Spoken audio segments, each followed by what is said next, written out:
दोस्तों आज से हम स्टार्ट करने जा रहे हैं हमारा क्वांटिटेटिव एप्टीट्यूड, जिसमें हमारा फर्स्ट चैप्टर है नंबर सिस्टम। तो नंबर सिस्टम लेक्चर 1 में आपका स्वागत है। तो हम नंबर सिस्टम में हमारे पास डिफरेंट टाइप्स के नंबर्स कौन कौन से होते हैं, हम क्लासीफाई कैसे कर सकते हैं नंबर्स को, सब हम ये देखते हैं। तो फर्स्ट है हमारे पास नेचुरल नंबर्स। ठीक है, तो नेचुरल नंबर्स क्या होते हैं? तो नेचुरल नंबर जो हमारे होते हैं वो स्टार्ट होते हैं 1 से। 1 2 3 ये क्या है हमारे नेचुरल नंबर्स है। तो इसमें याद रखने वाली बात क्या है कि नेचुरल नंबर्स हमारे 1 से स्टार्ट होंगे। ठीक है, इनको हम काउंटिंग नंबर्स भी बोलते हैं, नेचुरल नंबर्स और काउंटिंग नंबर्स। और ये स्टार्ट होंगे 1 से, और ये कहाँ पर एंड होंगे? इन्फिनिटी पर एंड होंगे ये। ठीक है, 1 से स्टार्ट होंगे और इन्फिनिटी तक एंड होंगे। ठीक है, लेकिन ये पॉजिटिव साइड में होंगे, नेगेटिव साइड वाले नंबर्स को हम इसमें इंक्लूड नहीं करते हैं। Only positive numbers starting from 1। ठीक है, सेकेंड टाइप के नंबर्स हैं हमारे पास होल नंबर्स। तो होल नंबर्स क्या है हमारे पास? होल नंबर्स हमारे 0 से स्टार्ट होते हैं। ठीक है, एक मेन डिफरेंस क्या है नेचुरल नंबर और होल नंबर्स में, कि होल नंबर्स हमारे 0 से स्टार्ट होते हैं और नेचुरल नंबर हमारे 1 से स्टार्ट होते हैं। तो इसमें कौन सा ऐसा नंबर है जो होल नंबर्स में आता है और नेचुरल नंबर में नहीं आता? वो है 0। 0 is included in whole numbers but not included in natural numbers, ये याद रखने वाली बात है। नेक्स्ट देखते हैं हमारे पास क्या है। थर्ड टाइप का जो नंबर है हमारे पास है वो इंटीजर। तो इंटीजर में क्या है? इंटीजर हमारे स्टार्ट होते हैं माइनस इन्फिनिटी से। कहाँ तक जाएंगे? ये इन्फिनिटी तक जाएंगे। तो डिफरेंस क्या है इंटीजर और होल नंबर्स में? तो होल नंबर हमारे 0 से स्टार्ट होते थे, वहाँ पर नेगेटिव नंबर इंक्लूड नहीं थे। यहाँ पर हमारे पास सारे नेगेटिव नंबर भी इंक्लूडेड हैं। तो माइनस इन्फिनिटी टू इन्फिनिटी ये रेंज है हमारी इंटीजर्स की। तो अगर हम इसको कंपेयर करते हैं हमारे नेचुरल नंबर से, तो नेचुरल नंबर 1 से स्टार्ट होते थे। ठीक है, तो नेचुरल नंबर में 0 भी नहीं था, यहाँ पर 0 भी है और नेगेटिव नंबर्स भी हैं सारे। तो फोर्थ टाइप है हमारे पास रैशनल नंबर्स। अभी तक हमने बात की जो नंबर्स हमारे क्या हैं, जो फ्रैक्शन में नहीं है। ठीक है, ऊपर वाले नंबर्स जितने भी देखे हम, 3 टाइप्स के नंबर हमने देखे, तो इनमें फ्रैक्शन इंक्लूडेड नहीं थे। तो हम ये भी जानते हैं कि फ्रैक्शंस भी नंबर है। तो फ्रैक्शन को हम कैसे कैटेगराइज करेंगे? तो फ्रैक्शन को कैटेगराइज करने के लिए हमारे पास फोर्थ पार्ट है रैशनल नंबर्स। ठीक है, तो रैशनल नंबर क्या है? एक रैशनल नंबर वो नंबर है जिसको हम एक्सप्रेस कर सकें ए बाई बी की फॉर्म में। ए बाई बी की form A divided by B. तो इसका क्या मीनिंग है? A divided by B. A divided by B क्या है? It is a fraction. ठीक है, फ्रैक्शन की फॉर्म में इसको हम एक्सप्रेस कर सकते हैं। तो ए क्या है और बी क्या है? ठीक है, वहाँ पर तो एक कंडीशन है कि जो बी है हमारा वो जीरो नहीं होना चाहिए। अगर बी जीरो हो गया तो वो रैशनल नंबर नहीं रहेगा। हमें ये पता है कि कोई भी जो नंबर है अगर हम उसको जीरो से डिवाइड कर देते हैं तो जीरो से डिवाइड करने पर क्या होता है? वो इन्फिनिटी बन जाता है। तो इसलिए हम बी को जीरो नहीं रख सकते। तो इसमें हमारा पास एग्जांपल है 1 डिवाइडेड बाई 12 या 1 डिवाइडेड बाई 2। तो ये क्या है? ये हमारे पास रैशनल नंबर्स है। 1 divide by 2 is a rational number. यहाँ पर क्या है? कंडीशन फुलफिल हो रही है, बी इज नॉट जीरो। ठीक है, तो ऑल इंटीजर्स। ठीक है, ऑल इंटीजर्स, सभी जो इंटीजर्स हैं हमारी वो भी हमारी रैशनल नंबर है। इंटीजर्स भी रैशनल नंबर है, नेचुरल नंबर भी रैशनल नंबर है, होल नंबर भी रैशनल नंबर है। ये नहीं है कि ए बाई बी। तो कोई भी नंबर है, जैसे हमारे पास 5 है, तो 5 को हम क्या लिख सकते हैं? 5 डिवाइडेड बाई 1। ठीक है, इसको एक्सप्रेस कर सकते हैं ना फ्रैक्शन की फॉर्म में। फ्रैक्शन की फॉर्म में लिखने के लिए 5 डिवाइडेड बाई 1 हो गया। तो ये भी सारे हमारे क्या है? रैशनल नंबर्स हैं। अब कौन कौन से रैशनल नंबर नहीं है? ठीक है, तो रैशनल नंबर की कंडीशन क्या है? रैशनल नंबर की कंडीशन ये है कि जो हमारा पॉइंट्स में नंबर है, जैसे 2.5। 2.5 क्या है? It is a terminating rational. Terminating इसमें क्या होता है? 0.5 5 पर ये टर्मिनेट हो गया, आगे तो कुछ नहीं है ना। 2.5 को हम क्या कह सकते हैं? 2.50। ठीक है, तो 2.50 का मीनिंग क्या है? 2.5 ही है। तो यहाँ पर ये टर्मिनेट हो गया, एंड हो गया। तो ये जो सभी है क्या है? रैशनल नंबर्स हैं। या फिर रिकरिंग। रिकरिंग का मीनिंग हो गया 2.5555 एंड सो ऑन। तो जो रिपीट होता है आगे, तो इस टाइप के जो नंबर्स हैं वो हमारे रैशनल नंबर्स। ठीक है, तो कौन कौन से नंबर इंक्लूड हो गए? सारे तो हमारे नेचुरल नंबर, सभी हमारे होल नंबर्स, सभी इंटीजर्स, ये सब इंक्लूड हो गए हमारे रैशनल नंबर्स में। और इसके अलावा कोई भी ऐसा नंबर जिसको हम ए बाई बी की फॉर्म में एक्सप्रेस कर सके with the condition that b is not equal to zero. ठीक, और साथ में क्या है? अगर हम पॉइंट्स की बात करें तो 2.5, तो 2.5 में क्या होगा? 5 के बाद ये टर्मिनेट हो गया, तो ये सब क्या है हमारे? ये भी हमारे रैशनल नंबर्स हैं। ठीक है, या फिर 2.55555 ये हमारा क्या है? रिकरिंग है। ये भी सभी रैशनल नंबर्स हैं। तो नेक्स्ट स्लाइड में देखते हैं कि हमारे पास एक डायग्राम है, इस डायग्राम में हमने इन सारे जो नंबर्स हैं इनका एक रिलेशन बना लिया कि आपस में क्या रिलेशनशिप है। तो स्मॉलेस्ट सर्कल क्या है हमारे पास, स्मॉलेस्ट सर्कल में हमारे पास काउंटिंग नंबर्स और नेचुरल नंबर्स, क्योंकि 1 से स्टार्ट होते थे, 0 इंक्लूडेड नहीं था। जब हमने इसमें 0 इंक्लूड कर लिया तो ये बन गए होल नंबर्स, ठीक है। तो इससे बड़े वाला जो सर्कल है वो रिप्रेजेंट कर रहा है होल नंबर्स को, क्योंकि इसमें 0 भी इंक्लूडेड है। उसके बाद है हमारे पास इंटीजर्स, तो इंटीजर्स में हमारे पास क्या है, माइनस इन्फिनिटी से लेकर -1 भी हमारे पास इंटीजर्स में इंक्लूडेड है, ठीक है। उसके अलावा तो वहाँ पर 0 से स्टार्ट हो रहा था, यहाँ पर हमारे पास माइनस वाले नंबर्स भी हैं इंटीजर्स में, इसलिए इससे बड़ा सर्कल को हम इंटीजर्स कह देंगे। उससे बड़ा सर्कल क्या है, रैशनल नंबर्स। तो रैशनल नंबर्स हमारे पास क्या है, जिसमें हमारे पास p बाई क्यू की फॉर्म में या a बाई बी की फॉर्म में इसको हम एक्सप्रेस कर सकते हैं रैशनल नंबर्स। ये सबसे बड़ा सर्कल है। तो इस डायग्राम से हमें ये पता चलता है कि सभी जो इंटीजर्स हैं वो इंक्लूडेड हैं रैशनल नंबर्स में, ठीक है। सभी होल नंबर्स जो हैं वो इंक्लूडेड है इंटीजर्स में और रैशनल नंबर्स में, और सभी जो हमारे नेचुरल नंबर्स या काउंटिंग नंबर्स हैं वो इंक्लूडेड है होल नंबर्स में, इंटीजर्स में और रैशनल नंबर्स में। तो रैशनल नंबर जो है वो इंक्लूड करता है इन सारे नंबर्स को, ठीक है। सबसे बड़ा सर्कल क्या है, रैशनल नंबर्स का सर्कल है, तो इसमें सारे नंबर्स इंक्लूडेड हैं। अब हम देखते हैं कि अगर इसके अलावा, ठीक है, इन सभी नंबर्स के अलावा भी अगर कोई नंबर बचता है तो उसको हम कैसे कैटेगराइज करेंगे, ठीक है। तो वो है इर्रेशनल नंबर। जो नंबर रैशनल नंबर नहीं है वो क्या है, वो है इर्रेशनल नंबर। तो इर्रेशनल नंबर किस टाइप के नंबर्स होंगे, अभी हमने ऊपर देखा था कि रैशनल नंबर्स में दो कंडीशंस थी, या तो जो पॉइंट के बाद टर्मिनेशन हो जाए, जैसे 2.5 था, ठीक है, ये टर्मिनेटिंग हो गया, या फिर रिकरिंग होगा, रेपिटेशन हो 2.55555, तो ये रिकरिंग हो गया। अगर मान लो ये दोनों कंडीशंस फुलफिल नहीं होती, ना तो रिकरिंग होती है ना ही टर्मिनेटिंग होती है, तो उस कंडीशन में जो भी नंबर होगा वो होगा हमारा इर्रेशनल नंबर, ठीक है। तो ये अगर दो कंडीशंस फुलफिल नहीं होती, टर्मिनेटिंग की और रिकरिंग की, तो जो नंबर होगा वो होगा हमारा irrational number. For example pi is irrational number, ठीक है। अगर हम अभी तक हमने देखा था पाई क्या था, पाई बस 22 डिवाइड बाय 7, ठीक है, इसको हम पाई बोलते हैं। लेकिन जब हम डिवाइड करते हैं 22 को 7 से, तो जो नंबर ऑब्टेन होता है वो एंड नहीं होता, ठीक है। 3.14 तो हम इसको वैसे लिख देते हैं, लेकिन ये पॉइंट के बाद जो टर्मिनेशन नहीं होता है इसके बाद, ठीक है, ना रिकरिंग होता है, ना तो रेपिटेशन होता है, ना फिर हमारा टर्मिनेशन होता है, तो जो नंबर ऑब्टेन होता है वो एंडलेस है, वो चलता जाता है। तो इस टाइप के जो नंबर्स हैं उनको बोलते हैं हम इर्रेशनल नंबर्स, ठीक है। तो कुछ एग्जांपल हमने दिए हैं इर्रेशनल नंबर्स के, जैसे पाई हो गया, देन √2 ब्रैकेट में 3 प्लस √5, तो ये हमारा इर्रेशनल नंबर है। 4 मल्टीप्लाइड बाय √3, ये भी इर्रेशनल नंबर है। 3 मल्टीप्लाइड बाय √6 पाई, ये इर्रेशनल नंबर है। तो इस टाइप के जो नंबर्स हैं वो हमारे इर्रेशनल नंबर्स हैं। तो नेक्स्ट है हमारे पास रियल नंबर्स। कुछ नंबर्स ऐसे हैं जो रैशनल नंबर और इर्रेशनल नंबर को मिला के बनाते हैं। अब मान लो रैशनल नंबर भी है और इर्रेशनल नंबर भी है, तो इस टाइप के जो नंबर्स हैं उनको बोलते हैं हम रियल नंबर्स।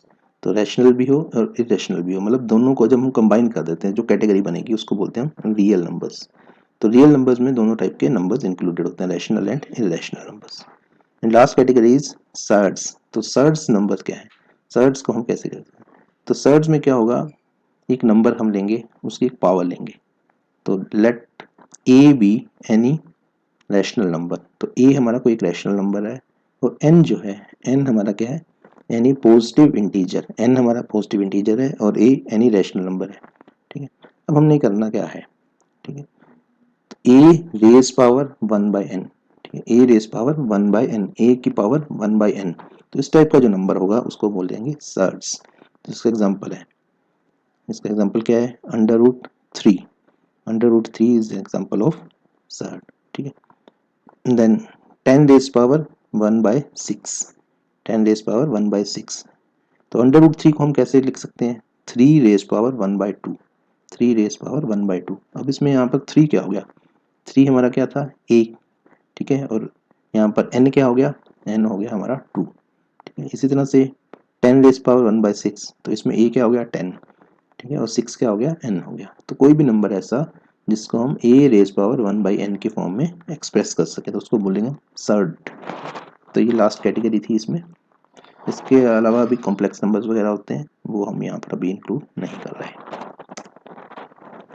तो अब हम देखते हैं कुछ रूल्स हैं। तो फर्स्ट है एडिशन। ठीक है, एडिशन रूल्स क्या है? अगर हम दो नंबर्स को ऐड करते हैं, ठीक है, तो इवन और ओड दो तरह के नंबर हमें पता है। ठीक है, इवन नंबर कौन से हैं? 2, 4, 6, 8, ये इवन नंबर्स हैं। और ओड नंबर्स क्या हैं? 1, 3, 5, 7, ये सब क्या है? ओड नंबर्स हैं। तो जब हम दो इवन नंबर्स का सम लेते हैं तो क्या होगा? जैसे 2 + 4 इज इक्वल टू 6।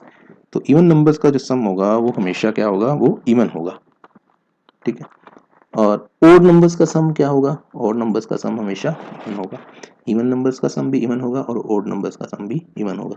एग्जांपल क्या है? 3 + 5, 3 + 5 क्या है? 8 है। ठीक है, तो ये याद रखना है कि ओड नंबर्स का सम भी इवन और इवन नंबर्स का सम भी इवन। अब मान लो एक इवन है एक ओड है, तो उस केस में क्या होगा? ठीक है, एक इवन है एक ओड है, तो उस केस में जो सम होगा वो ओड होगा। एग्जांपल 3 + 5, सॉरी 3 + 4, 3 + 4, 3 इज क्या है? Odd, and 4 is even. 3 + 4 कितना हो गया? 7 हो गया। तो सम कितना हो गया? ओड हो गया। अब हम सेकंड देखते हैं कि सब्ट्रैक्शन। सब्ट्रैक्शन में क्या है? माइनस करेंगे जब हम, तो क्या होगा? बड़े में से छोटा माइनस करना है। ठीक है, पहले हम देखते हैं इवन में से इवन माइनस करना है। तो 8 - 4, 8 - 4 is 4, 4 is an even number. ठीक है, तो इससे रूल क्या बन गया कि इवन नंबर्स का जो सब्ट्रैक्शन है वो क्या होगा? इवन होगा। अब ओड नंबर का सब्ट्रैक्शन भी इवन होता है। ठीक है, तो ओड नंबर्स लेते हैं हम, 9 ले लिया, ठीक है, और 5 ले लिया। 9 - 5 4, 4 इज एन इवन नंबर। ठीक है, तो नेक्स्ट है हमारे पास मल्टीप्लिकेशन। अगर हम मल्टीप्लाई करना चाहते हैं दो इवन नंबर्स को, तो इवन नंबर्स का जो मल्टीप्लिकेशन होगा वो इवन ही होगा। 2 × 4 is equal to 8। 8 is an even number. Product of two odd numbers, two odd numbers का प्रोडक्ट। एग्जांपल 3 × 5 क्या होता है? 15। 15 इज ओड नंबर। ठीक है, तो ओड नंबर्स का जो मल्टीप्लिकेशन है वो क्या है? ओड होगा। इवन नंबर्स का मल्टीप्लिकेशन क्या था? इवन था। ठीक है, अब हम क्या करते हैं? एक इवन एक ऑड को मल्टीप्लाई करते हैं। तो एग्जांपल लेते हैं 3 × 4। ठीक है, 3 × 4, 3 × 4 क्या हो गया? 12 हो गया। तो ये क्या हो गया? इवन नंबर हो गया। तो एक ओड और एक इवन को मल्टीप्लाई करेंगे तो हमेशा इवन मिलेगा। अब हम मान लीजिए कितने भी ओड नंबर्स हैं, जैसे मान लीजिए 3 × 5 × 7 ये करते जाएंगे। ठीक है, 3 × 5 × 7 इस तरह से करते जाएंगे। लेकिन अगर हम लास्ट में एक इवन से मल्टीप्लाई कर दें तो सब इवन बन जाएगा। ठीक है, तो सब इवन बन जाएगा। तो ये मल्टीप्लिकेशन के कुछ रूल्स हैं। अब हम देखते हैं जो इंपॉर्टेंट बात है वो है डिविजिबिलिटी रूल्स। डिविजिबिलिटी रूल्स ये बहुत एग्जाम में पूछे जाते हैं। तो किस तरह से क्वेश्चन आएगा कि कोई नंबर है वो क्या 2 से डिवाइड होगा या 3 से डिवाइड होगा या 4 से डिवाइड होगा। ठीक है, तो सबसे पहला है डिविजिबिलिटी ऑफ 2। ठीक है, कि कोई नंबर ऐसा है कि वो 2 से कब डिवाइड होगा और रिमाइंडर 0 बचे। डिविजिबिलिटी का मतलब है कि पूरी तरह डिवाइड कर सकें हम उस नंबर को 2 से और रिमाइंडर शुड बी 0। तो उसकी कंडीशन क्या है? तो हमने सिर्फ चेक करना है इस केस में कि उसका जो लास्ट डिजिट है, ठीक है, लास्ट डिजिट क्या है। तो अगर लास्ट डिजिट हमारा इवन है, लास्ट डिजिट हमारा इवन है, तो हमारा 2 से वो कम्प्लीटली डिवाइड हो जाएगा। एग्जांपल कोई भी ले लो। ठीक है, जैसे 2 है, 4 है, 6 है, 8 है, ठीक है, 82 है, 100 है। ठीक, तो लास्ट जो है हमारा क्या होना चाहिए? इवन होना चाहिए या फिर 0 होगा। ठीक है, तो 0 भी हम इंक्लूड करेंगे इसमें। जैसे मान लीजिए 100 है, तो 100 भी 2 से डिवाइड होता है, लास्ट डिजिट क्या है इसमें? 0 है। नेक्स्ट है हमारे पास 3 डिविजिबिलिटी रूल ऑफ 3 से कोई भी नंबर कब डिवाइड होगा पूरी तरह से?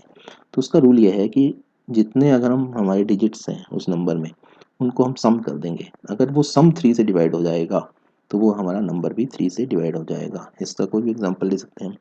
जैसे मान लीजिए 81 है, 81 में डिजिट्स क्या क्या है? 8 एंड 1। 8 एंड 1 को प्लस करो, 8 + 1 कितना हो गया? 9। अब 9 को 3 से डिवाइड करते हैं तो 3 आ जाता है। तो 9 अगर पूरी तरह से डिवाइड हो रहा है 3 से, तो इसका मतलब 81 भी डिवाइड हो जाएगा 3 से।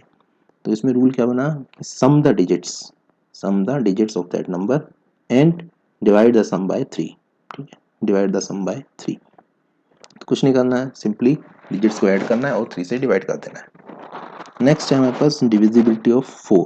ठीक है, डिविजिबिलिटी ऑफ 4 तो 4 से हम किसी नंबर को कब डिवाइड कर सकते हैं? तो इसमें हमने क्या चेक करना है? लास्ट के 2 डिजिट्स, उस नंबर के लास्ट के 2 डिजिट्स चेक करने हैं और उनको 4 से डिवाइड कर देना है। अगर लास्ट के 2 डिजिट्स 4 से डिवाइड हो जाते हैं, फॉर एग्जांपल 484 लेते हैं, तो 484 में लास्ट के 2 डिजिट्स क्या हैं? 84। अब हमें पता है 84 डिवाइड हो जाता है 4 से। 84 तो हम 4 से डिवाइड करते हैं तो क्या ऑब्टेन होता है 21, ठीक है। तो इसका मतलब 484 भी कम्प्लीटली डिवाइड हो जाएगा 4 से। तो लास्ट के 2 डिजिट चेक करने हैं 4 की डिविजिबिलिटी के लिए। अब नेक्स्ट है हमारे पास डिविजिबिलिटी ऑफ 5। तो 5 की डिविजिबिलिटी में क्या है, तो 5 की डिविजिबिलिटी में सिर्फ हमने ये चेक करना है कि लास्ट का डिजिट 0 या 5 होना चाहिए, ठीक है। जैसे 5 का टेबल देखते हैं तो 5 के टेबल में क्या है 5, 10, 15, 20, तो लास्ट में क्या है या तो 0 है या फिर 5 है, ठीक है। तो 0 या 5 है, तो अगर लास्ट में 0 या 5 है तो वो 5 से नंबर कम्प्लीटली डिवाइड हो जाएगा। उसके बाद है डिविजिबिलिटी ऑफ 6। कोई भी नंबर 6 से कब डिवाइड होगा, तो 6 क्या होता है 6 is equal to 2 multiplied by 3। 6 क्या है 2 मल्टीप्लाइड बाय 3। तो वो जो नंबर है 6 से कब डिवाइड होगा, वो 2 से भी डिवाइड होना चाहिए और 3 से भी डिवाइड होना चाहिए। कोई भी नंबर ले लो, जैसे 36 लिया हमने। अब 36 क्या होता है 2 से डिवाइड करते हैं तो 18 आता है, 3 से डिवाइड करते हैं 12 आता है। तो ये कंडीशन होती है कि 6 से डिवाइड होने के लिए उसको 2 एंड 3 दोनों से डिवाइड होना होगा, ठीक है। और 2 और 3 का डिविजिबिलिटी रूल ऑलरेडी हमने ऊपर देख लिया है, ठीक है। तो 6 के डिविजिबिलिटी रूल में हमें क्या करना पड़ेगा 2 और 3 का डिविजिबिलिटी चेक करनी पड़ेगी। अब इम्पॉर्टेंट क्या है, इम्पॉर्टेंट है डिविजिबिलिटी ऑफ 7। यहाँ से स्टार्ट होते हैं कुछ रूल्स जो ज़्यादा इंपॉर्टेंट है। अब डिविजिबिलिटी ऑफ 7 कैसे करेंगे हम, तो डिविजिबिलिटी ऑफ 7 के लिए हमने क्या करना है, जो नंबर है हमारा उस नंबर का हमने लास्ट डिजिट चेक करना है। लास्ट डिजिट क्या है, ठीक है, उस नंबर का लास्ट डिजिट चेक करना है और उसको 2 से मल्टीप्लाई कर दो। फर्स्ट स्टेप में उसको 2 से मल्टीप्लाई कर होगा। नंबर 9 से डिविजिबल होगा जब उसके डिजिट्स का जो सम है वो भी 9 से डिविजिबल हो, ठीक है। तो ये सिंपली 3 वाला ही रूल यहाँ पर रिपीट होता है, ठीक है। 10 की डिविजिबिलिटी के लिए हमारे पास सिंपल है कि लास्ट में 0 हो, ठीक है। कोई भी नंबर अगर हमने चेक करना है कि वो 10 से डिविजिबल है या नहीं है तो उसके लास्ट में 0 होना चाहिए। नेक्स्ट है हमारे पास डिविजिबिलिटी ऑफ 11। तो हमने चेक करना है कि 11 से कोई भी नंबर कब डिविजिबल होगा। तो 11 की डिविजिबिलिटी के लिए हमें ये देखना है कि इस नंबर के ओड प्लेसेस पर और इवन प्लेसेस पर कौन कौन से डिजिट्स हैं। तो सबसे पहले हम सम करेंगे उन डिजिट्स को जो ओड प्लेसेस पर हैं, और फिर हम सम करेंगे जो डिजिट्स हैं हमारे इवन प्लेसेस पर, ठीक है। तो सम करने के बाद तो दो तरह के सम हमें ऑब्टेन होंगे। तो बड़े वाले में से छोटे वाला जो सम है हमने उसको माइनस कर देना है। माइनस करने के बाद जो नंबर हमारा आएगा वो जो नंबर है अगर वो डिविजिबल है 11 से तो ये नंबर भी 11 से डिविजिबल होगा। तो इसका एग्जांपल लेते हैं, हम एग्जांपल से इसको समझेंगे। तो एग्जांपल में हम देखते हैं कि एक नंबर लिया हमने, ठीक है। ये नंबर है हमारे पास, ये है 2737152। ये नंबर हमने लिया, हमने चेक करना है कि ये नंबर हमारा 11 से डिविजिबल है या नहीं। तो सबसे पहले हम देखते हैं कि ओड प्लेसेस पर, ठीक है, ओड प्लेस कौन कौन से होंगे, first place, third place, fifth place, seventh place, ठीक है। तो इन प्लेसेस पर कौन कौन से डिजिट्स हैं, तो इस पर है 2, 3, 1, 2, ठीक है। 2 + 3 + 1 + 2, तो इसको हमने सम कर दिया तो कितना आ गया 8 आ गया। अब हम देखेंगे कि इवन प्लेसेस पर हमारे कौन कौन से डिजिट्स हैं। तो इवन प्लेसेस पर हमारे डिजिट्स हैं 7, 7, 5, ये 3 डिजिट्स हैं हमारे इवन प्लेसेस पे। सेकंड प्लेस पर है, फोर्थ प्लेस पे और सिक्स्थ प्लेस पे है, ठीक है। तो इस पर हमने इनको भी सम कर दिया 7 + 7 + 5, तो ये कितना आ गया, ये आ गया हमारा 19, ठीक है। 19 में से हमने 8 को माइनस किया तो ये आ गया हमारा 11। तो 11 डिविजिबल है 11 से। तो इस तरह से हमारा ये भी जो हमारा नंबर होगा ये भी डिविजिबल होगा 11 से। इस तरह से हम चेक कर सकते हैं कि एक नंबर 11 से कैसे डिविजिबल होगा, ठीक है। अब हम चेक करते हैं डिविजिबिलिटी ऑफ 12। तो डिविजिबिलिटी ऑफ 12 चेक करने के लिए हमें ये देखना पड़ेगा कि कोई भी नंबर डिविजिबल जो है 12 से कब होगा। 12 किसका मल्टीप्लिकेशन है, 12 is a multiplication of 4 and 3, ठीक है। 12 is a multiplication of 4 and 3। अगर एक नंबर 12 से डिविजिबल होना है तो वो 4 और 3 दोनों से डिविजिबल होना चाहिए। तो 4 और 3 का जो डिविजिबिलिटी रूल है वो ऑलरेडी हमने पढ़ा हुआ है, ठीक है। तो सिंपली हमने 4 और 3 की डिविजिबिलिटी चेक करनी है 12 की डिविजिबिलिटी चेक करने के लिए, ठीक है। ये तो सिंपल है हमारा। तो इसके लिए एग्जांपल हमने लिया हुआ है 921। तो 921 की डिविजिबिलिटी हम चेक करनी है कि ये 12 से डिविजिबल है या नहीं। तो इसके लिए हमें पता है कि 921 जो है, पहले हम चेक करते हैं 3 से डिविजिबल है क्या। 9 + 2 + 1 कितना हो गया 12 हो गया। तो 12 इज डिविजिबल बाय 3, ठीक है, 3 से तो है। लेकिन 921 4 से डिविजिबल नहीं है, ठीक है। 4 से डिविजिबल होने के लिए क्या था हमारे पास, लास्ट के 2 डिजिट्स हमारे 4 से डिविजिबल होने चाहिए। 21 is not divisible by 4, so this number is not divisible by 12, ठीक है। Next is divisibility of 13। एक नंबर है उसकी डिविजिबिलिटी हमें चेक करनी है कि 13 से डिविजिबल है या नहीं है। ठीक है, तो इसके लिए हमें फिर से ये देखना पड़ेगा लास्ट डिजिट क्या है, इस नंबर का लास्ट डिजिट क्या है। तो लास्ट डिजिट हम चेक करेंगे। ठीक है, तो उसको हमने फिर क्या करना है, लास्ट डिजिट को हमने मल्टीप्लाई कर देना 4 से। ठीक है, लास्ट डिजिट को मल्टीप्लाई कर देना 4 से। 4 से मल्टीप्लाई करने के बाद जो आए उसको ऐड कर देना है। किस में ऐड करना है, लास्ट का डिजिट छोड़कर जो नंबर आया उसमें ऐड कर देना है। ठीक है, ऊपर भी लिखा हुआ हमने to find out the a number divisible by 13 क्या करना है हमने, multiply the last digit by 4। Last digit को हमने 4 से मल्टीप्लाई किया एंड ऐड, ऐड किस में करते हैं, add it to the number. ठीक है, number formed by the remaining digits. ठीक है, रिमेनिंग डिजिट्स का मतलब क्या है, यहाँ पर लास्ट का डिजिट छोड़कर जो हमारे पास बाकी जो बचे हुए डिजिट्स हैं उससे जो नंबर बनता है उसमें उसको ऐड कर देना है। सबसे पहले हमने क्या करना है, 4 से मल्टीप्लाई करना है और उसके बाद जो लास्ट का डिजिट छोड़कर जो नंबर आया उसमें हमने ऐड कर देना है। अब ऐड करने के बाद जो नंबर आया उसको हमने चेक करना है क्या वो नंबर 13 से डिविजिबल है। ठीक है, तो अगर वो डिविजिबल है तो ये नंबर भी 13 से डिविजिबल होगा। इसके एग्जांपल से हम इसको समझते हैं अब। ठीक है, 572, तो 572 की डिविजिबिलिटी हम चेक करते हैं कि 572 हमारा डिविजिबल है या नहीं है 13 से। ठीक है, 572 इज डिविजिबल बाय 13 और नॉट। तो इसके लिए हमने क्या किया, लास्ट डिजिट देखेंगे। 572 में लास्ट डिजिट क्या है, इट इज 2। ठीक है, अब 2 को मल्टीप्लाई कैसे करना था हमने, 2 को करना था 4 से मल्टीप्लाई। तो 2 को 4 से मल्टीप्लाई किया, 8 आ गया। अब 8 को किस में ऐड करेंगे, 8 को ऐड करेंगे हम 2 को छोड़ के जो नंबर बचता है, तो 2 को छोड़कर 57 बचा। तो 57 प्लस 8 ये आ गया हमारा 57 plus 8 it is 65। No 65 is divisible by 13। ठीक है, 65 को 13 से डिवाइड करते हैं 5 आता है। ठीक है, तो इसका मतलब है कि 572 भी डिविजिबल होगा 13 से। तो ये हमारा divisibility of 13। Next is divisibility of 17। कोई भी नंबर जो है वो 17 से कब डिविजिबल होगा। ठीक है, कोई भी नंबर जो है 17 से कब डिविजिबल होगा। तो फर्स्ट क्या करेंगे, हम इसमें भी लास्ट डिजिट देखेंगे, नंबर का लास्ट डिजिट क्या है। ठीक है, उसको करेंगे हम 5 से मल्टीप्लाई। लास्ट डिजिट को हमने 5 से मल्टीप्लाई करना है और जो नंबर आया 5 से मल्टीप्लाई करने के बाद उस नंबर को माइनस करना है। किस में से माइनस करना है, लास्ट का डिजिट छोड़ के जो नंबर आया उसमें से माइनस करना है और ये हम करते जाएंगे। ठीक है, ये तब तक हम करते जाएंगे जब तक हमारे पास एक ऐसा नंबर ना मिल जाए जिसको हम इजीली 17 से डिवाइड कर सकें। ठीक है, अगर वो नंबर 17 से डिवाइड होगा तो ये नंबर भी 17 से डिवाइड होगा। ठीक है, समझने में थोड़ा सा मुश्किल लग रहा है, एग्जाम्पल की हेल्प से इसको समझते हैं हम, उसमें ईजी हो जाएगा। तो नंबर हमने लिया एग्जाम्पल में 3978। ठीक है, 3978 इज ए नंबर जो हमने लिया है एग्जाम्पल में। इसकी डिविजिबिलिटी हम चेक करते हैं कि ये 17 से डिविजिबल है या नहीं। सबसे पहले हम क्या करते हैं, इसमें लास्ट डिजिट देखते हैं। लास्ट डिजिट क्या है इसमें, लास्ट डिजिट इज 8। ठीक है, 8 को अब मल्टीप्लाई किससे करेंगे, 5 से। 8 5 जा, ठीक है, 8 5 जा 40। ठीक है, माइनस किस में से करेंगे, 397 में से। ठीक है, 8 को छोड़ दिया तो बचा नंबर 397, इसमें से हमने 40 माइनस कर दिया। ठीक है, 397 में से हमने 40 माइनस कर दिया तो ये आ गया 357। अभी भी ये बड़ा नंबर है। ठीक है, 17 से डिवाइड क्यों करें हम, इसको आगे फर्दर करेंगे हम। तो अब इसमें 357 में लास्ट नंबर क्या है, 357 में लास्ट नंबर है 7। ठीक है, लास्ट डिजिट क्या है, 7 है 357 में। तो लास्ट डिजिट इज 7। तो 7 को फिर मल्टीप्लाई करो किससे, 5 से। तो 7 5 जा 35।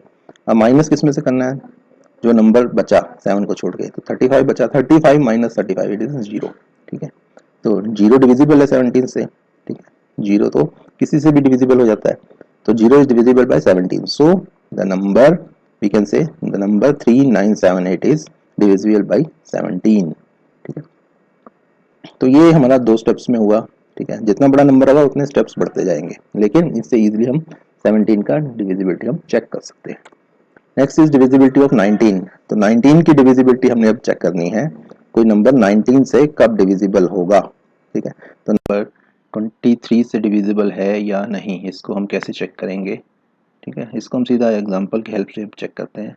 तो एग्जांपल है हमारे पास, नंबर दिया हुआ हमें 529। क्या 529 डिविजिबल है 23 से या नहीं।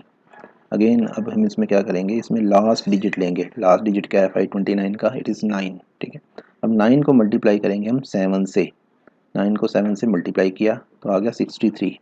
इसको अब हम ऐड करेंगे किसमें, जो नंबर हमारा पास बचा है 9 को छोड़कर। तो 9 को छोड़कर जो नंबर बचा है वो है 52। तो 52 में हमने ऐड कर दिया किसको, 63 को। तो 52 में हमने 63 को ऐड किया तो ये आ गया हमारे पास 115। तो 115 अगर डिविजिबल है 23 से तो 529 भी डिविजिबल होगा हमारा 23 से। तो 115 हमें पता है डिविजिबल है 23 से, तो क्या मिलता है हमें 5 मिलता है जब हम 115 को डिवाइड करते हैं 23 से। ठीक है, तो इसलिए 529 भी हमारा डिविजिबल है से 23 से। तो ये इस तरह से हम चेक कर सकते हैं डिविजिबिलिटी बाय 23। ठीक है, तो इस लेक्चर में हमारा इतना ही है, मिलते हैं नेक्स्ट लेक्चर में। Thank you.